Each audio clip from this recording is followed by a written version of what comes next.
Bismillahirrahmanirrahim. Assalamualaikum warahmatullahi wabarakatuh.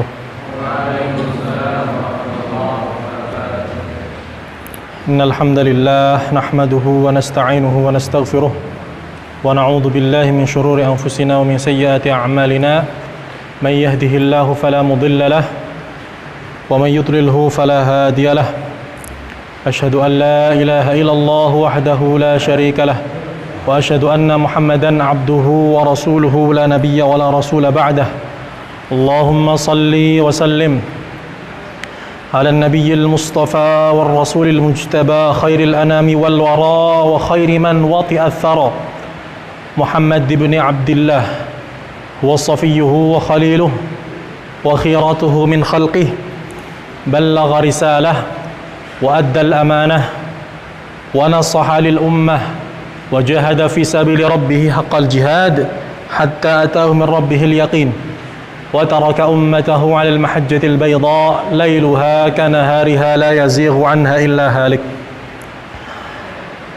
Jamaah yang dirahmati Allah Subhanahu wa taala, pertama tentunya bersyukur kepada Allah Subhanahu wa taala yang telah memberikan kita kenikmatan, utamanya adalah iman, Islam, ihsan. Karena ini adalah kenikmatan yang agung yang senantiasa harus kita syukuri. Karena tanpa keimanan, tanpa adanya Islam, niscaya hidup kita di dunia ini tidak ada gunanya ya. Karena sesungguhnya dunia ini adalah darul ibtila, tempat di mana Allah Subhanahu wa taala menguji hamba-hambanya. Untuk apa? Untuk beramal. Untuk Allah Subhanahu wa taala melihat siapa yang paling baik amalnya, siapa yang paling baik menanam, siapa yang paling baik mencari perbekalan untuk kehidupan yang abadi. Wal akhiratu khairul laka minal ula, dan kehidupan akhirat itu lebih baik daripada kehidupan dunia. Wal akhiratu khairu wa abqa, dan kehidupan akhirat itu juga lebih baik dan juga lebih kekal. Kita hidup di dunia ini tidak lama, hanya ya banter-banter 70 tahun, 80 tahun ya. Pol-polnya 100 itu pun sudah jarang sekali.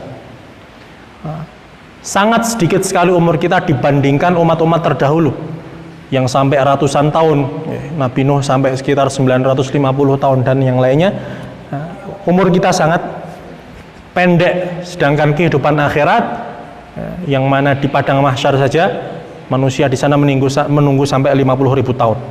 Tentunya tanpa amal kita akan sengsara di kehidupan yang lebih abadi. Salawat dan salam kita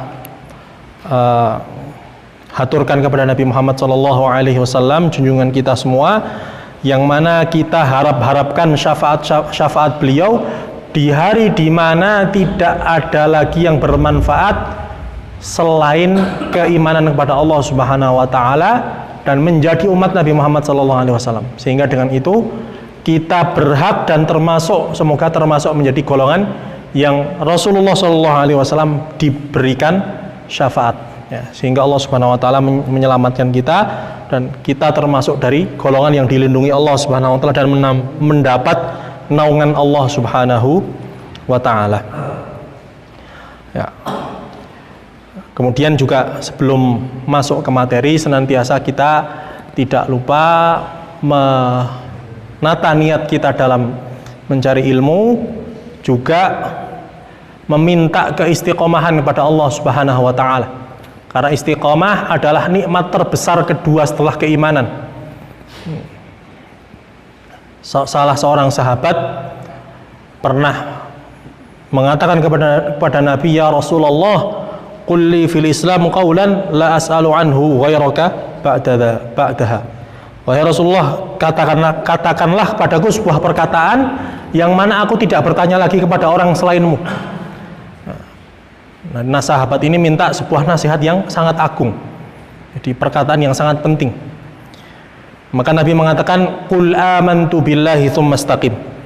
Katakanlah, aku beriman kepada Allah Subhanahu wa taala, kemudian istiqamah. Qul amantu billahi tsumma istaqim.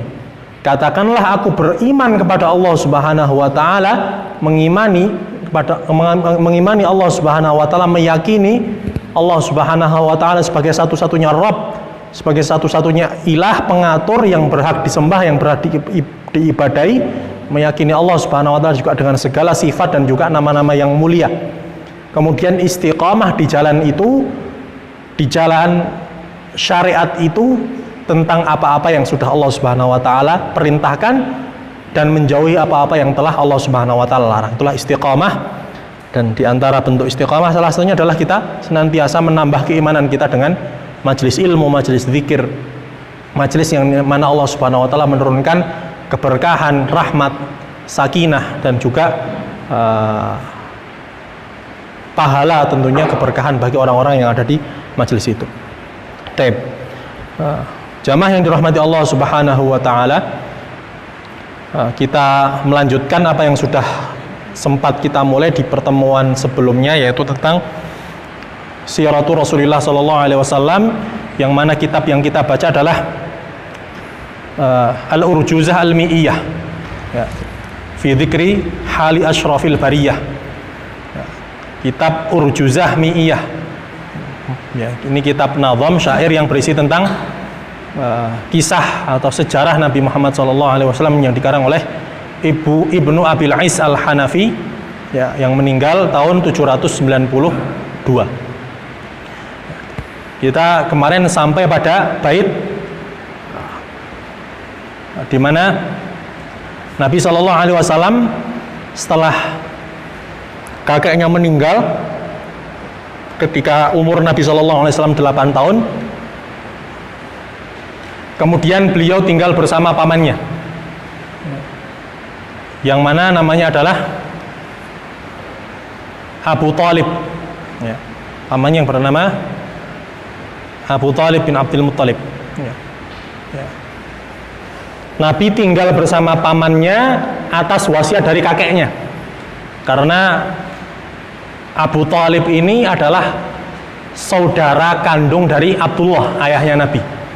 Paman Nabi ada beberapa, ada Abbas, ada Hamzah, ada Aqil, ada Abu Jahal juga termasuk. Tapi di antara paman yang paling dekat dengan beliau adalah Abu Talib, karena dia adalah saudara seibu, ya, saudara kandung seibu dari ayahnya, yaitu Abdullah. Maka kakeknya pun mewasiatkan Abu Talib untuk mengasuh Nabi sepeninggal beliau. Hanya beliau tinggal bersama pamannya. Nah, sehingga dan di sini di bait ke-13 muallif mengatakan Bismillahirrahmanirrahim, qala al-muallif rahimahullah taala nafa'anallahu bi ulumihi fid dharain, wa sara nahwa asy-syami asyraful wara fi 'ami 25 dzkura.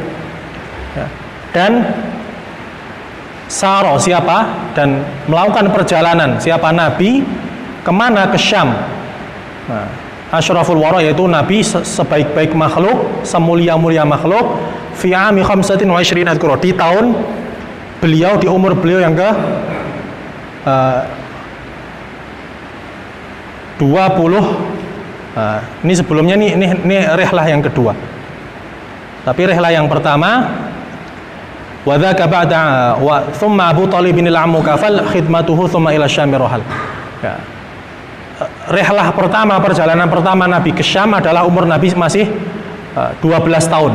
Wa dzaka ba'da 'amihi tsani 'ashar wa kana min amri bahira mashtahar. Nah, kemarin sempat kita singgung kisah kejadian ini di mana di tengah jalan sebelum sampai ke Syam, ketika itu masih sampai di sebuah tempat namanya Busra. Nabi yang ketika itu masih berumur 12 tahun itu ketika itu dibawa oleh pamannya. Jadi pamannya Nabi itu betul-betul sayang sama Nabi. Walaupun qadarullah nanti Allah takdirkan lain, pamannya ini meninggal dalam keadaan kufur, nggak beriman kepada Nabi. Tapi hakikatnya beliau sangat sayang. Nah, sampai kenapa paman Nabi itu memutuskan untuk membawa Nabi ketika masih kecil untuk ikut berdagang ke Syam? Di antaranya adalah bentuk kasih sayangnya. Kenapa? Karena kalau ditinggal sendirian di Makkah nggak ada yang merawat. Karena yang paling perhatian ya pamannya ini. Maka di umur 12 tahun beliau diajak ke Syam supaya ikut, ya, dan supaya tetap bisa diawasi oleh paman beliau sendiri, yaitu Abu Talib. Ya. Dan di sanalah wa kana min amri Bahira mashtahar. Di sanalah terjadi kejadian beliau bertemu dengan seorang rahib namanya Bahira. Beliau adalah seorang Nasrani yang juga mempelajari kitab-kitab terdahulu, ya, Injil dan juga kitab-kitab umat terdahulu.